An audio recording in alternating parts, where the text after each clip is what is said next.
I'd like to consider three issues that pose something of a dilemma for the world right now.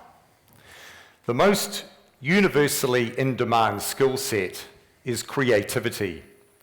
Yet we know in 2006, Sir Ken Robinson delivered his now famous TED Talk, How Schools Kill Creativity.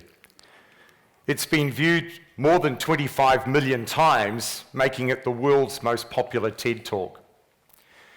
We also know that confidence is key to being able to achieve our potential as individuals.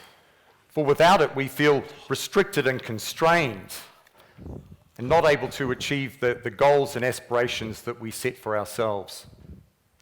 And finally, research tells us that what we seek most in life is meaning and purpose. It ranks consistently ahead of income, job security, even material wealth. So creativity, confidence, meaning and purpose. I believe these three issues are all fundamentally linked, and I want to share with you my experience today to demonstrate that. Rewind to 2012. I was invited to speak to a group of Year 7 and 8 students, that's 11 to 13-year-olds, at a low-income school in South Auckland. The school had had its problems over the years. In fact, at one point it was on report to the ministry, but a visionary principal had completely transformed the school. I took an opportunity to walk around the school before I spoke. I saw the brilliance of the youngsters practicing for a forthcoming hip-hop competition, the brilliance of their choreography. Saw the amazing lyrics of the artists who were taking part in a competition. I saw the whole walls adorned with this wonderful creative art, and I saw the amazing games that they created for themselves at interval. There was creativity everywhere throughout the whole school. It was the school's Careers Week, and I'd been invited to talk about my working in the media. When I finished my talk, the students themselves throughout had been attentive and listened, but when it came time for questions, you could see that many of them wanted to ask a question, but didn't have the confidence to do so. So on a whim, I said to them, "How many of you feel confident?" 40 students in front of me. I was astounded. Only 5 raised their hand. I said to the others, quickly reframing the question, "But what if somebody was to offer to come and help you with your confidence? Is that something that would be of interest?" The other 35 hands were immediately raised. On the drive home, I wrestled with this problem. I turned it over and over in my mind. If students don't have the confidence to ask questions, how can they learn? If they don't learn, how can they achieve? But what could I do? And then the idea came to me. What about a confidence course? 6 one-hour sessions over 6 weeks, designed to achieve a number of things, certainly building creativity and building confidence, developing critical thinking, and fostering creativity. All of these would combine to help the students. I'm not a teacher, but having worked in media for more than 20 years, I felt that I had communication skills that I might be able to assist the students with. So the school agreed to trial the idea, to trial a confidence course program. And a couple of weeks later, the students were offered the chance to take part in this new confidence course. 850 students attend Mundarewa Intermediate, and I thought maybe 40 or 50, 5% might be a pretty good take-up. I phoned the school a couple of weeks later, or a couple of days later, and I was astounded to discover that hundreds of students had expressed interest in taking part in the course. Trying to teach confidence to a class of 250 students clearly wasn't going to be possible. It'd be too intimidating for those wanting to take part. So we decided to select 15, which we thought was about the right size at random, and to try the students in the course. If I doubted the need for the course, a survey I ran in the first session nailed it. In response to the question, sometimes I want to ask a question in class, but I don't have the confidence to do so, 85% of the students agreed with that statement. It was then that I realized the significance of what this course could actually teach the students. So what did we cover? Well, things like how to meet and greet people confidently, how to start a conversation, how to frame questions properly, how to develop critical thinking skills, how to overcome the fear of speaking in public, and how to deliver an effective presentation, something that all the students managed to achieve at the end of the 6-week program. It's fair to say the students really surprised themselves at how well they did. And in fact, what started out as a course simply to teach confidence became transformative and in some cases life-changing. Those sentiments are brilliantly captured in a letter I want to share with you, written to me by 13-year-old Bailey, who you see before you. Listen to the power of his words and the liberating tone that he conveys. He wrote, "Dear Mr. Patterson, I'm writing to thank you for helping me build my confidence. I also want to thank you for taking time out of your hard and busy day to do something to help all of us. You're the man, bro." Ultimate compliment. I feel like I could talk now in front of my class without having a fear of panic or freezing. I just don't know what to do or say to thank you for all your work. I decided before I came to the course that I wouldn't answer any of the questions because I didn't want to be judged for what I said. I was nervous once, but now I believe what I want to believe. You taught me that. I especially loved how you changed all the others who were just like me. They were all kind of nervous, but then bam, there they were, talking before my eyes with a lot of pride and self-confidence. And I was watching them, and I felt I was on the same journey with them.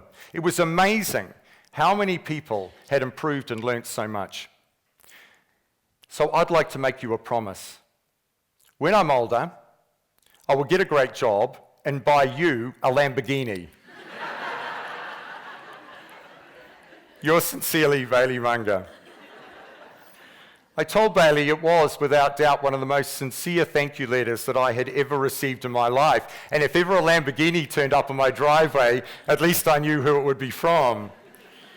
I also pointed out that his letter was written with a beautiful simplicity, sincerity, and with a command of the English language that I wouldn't have been able to achieve at the age of 13.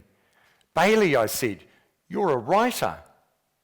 "Really?" he said. "No one's ever told me that. Can I get a job as a writer?"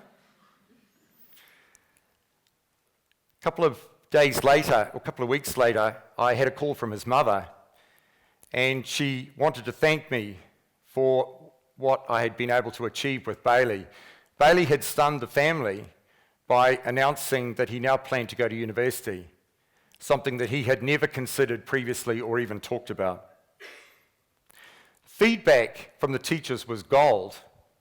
Students in the class who had never asked questions before were now leading class discussions.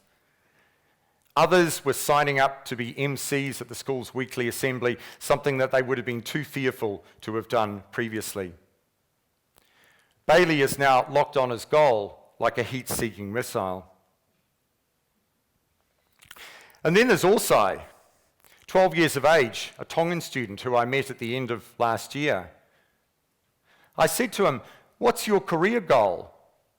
And he said to me straight up, "I plan to be a future Minister of Education." That completely blew me away. When I asked him why, he told me that many kids in South Auckland were not getting the education that they deserved or were entitled to, and that he planned to do something about it. What had led a 12-year-old with no understanding of the political process to have such a bold and audacious vision? And what's more, what could I do to support it? My whole experience running the confidence course had for the first time got me thinking, if schools really do kill creativity, and I hasten to add that not all of them do, what more could be done to support that vision? Well, take this particular experience of a Decile 1 school, another one in another poor part of Auckland called Point England. All of their students, 8 years of age and above, now do all their work using netbooks. How have they achieved that when the average household income for that area is $19,000? That's half the median wage. Well, an enterprising group of philanthropists and donors have formed a trust. The trust sets up the equivalent of a microfinancing arrangement, allowing the families to buy the laptop and repay it at a rate of $3.50 a week. Because when you're only earning $19,000, that's all you can afford. But those students can immediately take part in the digital economy. It's one of the few primary schools in Auckland that's managed to achieve that, and yet it's happened in one of the poorest parts of Auckland. That's the innovation that I love. The logic is simple. The jobs that previously existed for these kids to work in local manufacturing and process industry have all gone. If they don't have digital skills, they are unable to participate in the digital economy. There are plenty more examples I could use to illustrate all of this, but what it is, it's all about thinking in new boxes. So here's my big idea. Why can't schools be hubs of true community engagement and innovation? Many of them are moving in that direction, but there are a lot that aren't. The economy is moving faster than the education system is able to keep pace with it. Why can't we reimagine schools as being learning hubs, places that teach a vast range of skills, relevant skills like confidence and computer coding and all those other skills that we know students are going to require in the 21st century? Competence, in turn, builds confidence. And we know that it becomes a self-perpetuating cycle that ultimately is what drives innovation. In their wonderful book, Creative Confidence, Tom and David Kelly, the founders of IDEO, the legendary design company based in Silicon Valley that worked very closely with the late Steve Jobs in the development of Apple's now legendary range of products, have this to say. They say, at its core, creative confidence is about believing in your ability to create change in the world around you. It's the conviction that you have that you can achieve what you set out to do. We think this self-assurance, this belief in your creative capacity, is what lies at the heart of innovation. Creative confidence is like a muscle. It can be strengthened and nurtured through thought and experience. Unemployment, particularly youth unemployment, is a huge issue globally. We know that. In this country, it's estimated that around 50% of those unemployed are under the age of 24. We risk creating a very angry and dispirited generation unless we can begin to address this issue, which is why I believe building skill sets is so vital. Just recently, I spoke to a group of Year 13 students about the world of work that they're set to enter. And I was struck by a comment made by one student who said to me, "A degree no longer guarantees you a job." Just think about that. Everybody in this room over the age of 35 never had to worry about that. Heavens, when I graduated in the mid-80s, I think there were 5 or 6 jobs on offer. So, how do we shift the paradigm? How do we consider new ways to build real social capital within our communities that will give us this greater sense of engagement? Well, the good news is I believe we're moving from a world of top-down to bottom-up. We now have the opportunity to reimagine communities and to actually embrace all of the innovation that the world now offers us. So here's my question to you. Are you ready to help shift the paradigm? Because it's one thing to come along to TED, it's certainly another to go and do something about it, to act on some of these ideas that you'll hear. Part of it, though, is redefining value in the 21st century. And I want to give you two examples of people who have embraced that and really run with it. The first is Sal Khan. In just 2 years, he has formed the world's largest online school. 2 years ago, he was a hedge fund manager earning a multi-million-dollar salary in Boston. Now, with his 15 million students, he is able to teach them a vast array of subjects. Simply put, his vision is to provide a world-class education free of charge to anyone, anywhere. One person has arguably created more value in the education sector than the rest of it combined, and it's all been achieved in just 2 years. And what about this? The 56-year-old corporate lawyer in Auckland who recently gave up his practice in the law to teach at a local primary school, which, as you can see, the headline clearly referred to as his new class action. He said he was moved to do so when he read a piece about Gen Y and their career focus, moving from success to significance, which I really like. I've become very interested in this whole idea of building social capital within communities as a result of reading and following the work of a brilliant young economist and thinker, Umar Huq. Here's what he contends in his excellent book, Betterness. He says we need to build positive paradigms. In a positive paradigm, the healthiest state isn't one that just maximizes pathologies, but one that maximizes potential. What we've never explored, he said, is the ability for prosperity, for more prosperity in human exchange. In the book, he argues that the contract that was forged in the 20th century went something like this. If you work hard and play by the rules, you will achieve more, bigger, faster, cheaper. But what we now know is that approach has created a rapidly imploding middle class and a young sector that feel disenfranchised. Here's what he believes is the social contract of the 21st century. If you work hard and play by the rules, you will achieve fitter, smarter, wiser, tougher, closer. Betterness is he achieved through this active exchange.